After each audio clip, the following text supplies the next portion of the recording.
we have an email. It comes from Tony, and Tony writes in saying that I got hurt, then I lost my job. It wasn't because I was hurt, but obviously doesn't help because I'm broke now. How much would it cost to hire a lawyer to help me with my injury insurance? So what are you thinking? What would you tell that person? Well, here's what I'd tell you, Tony. First of all, great question. Tony, you're in luck, okay? The fact of the matter is most personal injury cases or most personal injury lawyers, they do not charge a fee up front, okay? Most of them give free consultations. They'll look at your case, see if there's any sort of recovery that can be had from this case, and they'll do that for free.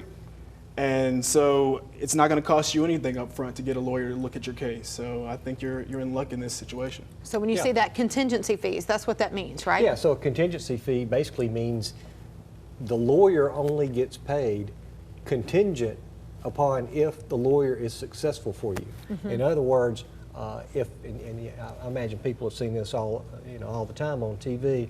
We don't get paid unless we recover for you, and that's how a contingency fee works. Even if there are expenses incurred, there are a lot of times when we have to go through the process of doing an investigation and actually spending, putting some money out there to learn about whether or not somebody actually does have a case. And when we agree to do that, let's say that we find, well, we're just not going to be able to make a case out of this for whatever reason, and we can't go forward.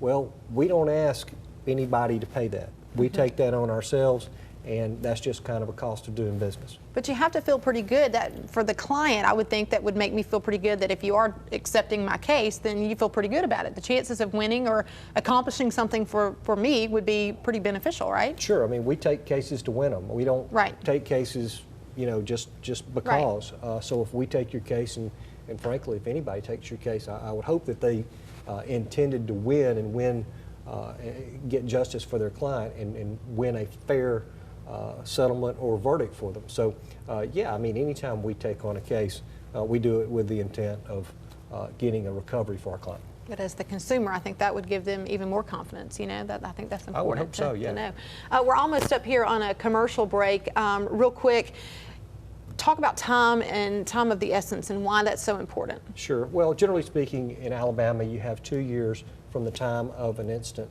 to file a case in court. But you can't come to a lawyer.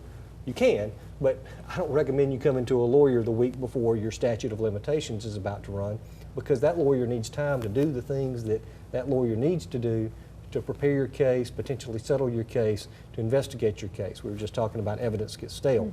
We really encourage you, if something happens to you or someone in your family, we encourage you to consult a lawyer. Good lawyers will tell you when you don't need a lawyer.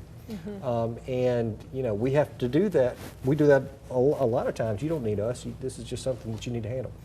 But get to a lawyer early. Get some advice early. Like Darius is talking about, it doesn't cost you anything up front. Don't make any mistakes. The insurance companies are loaded. I mean, they do this day in and day out.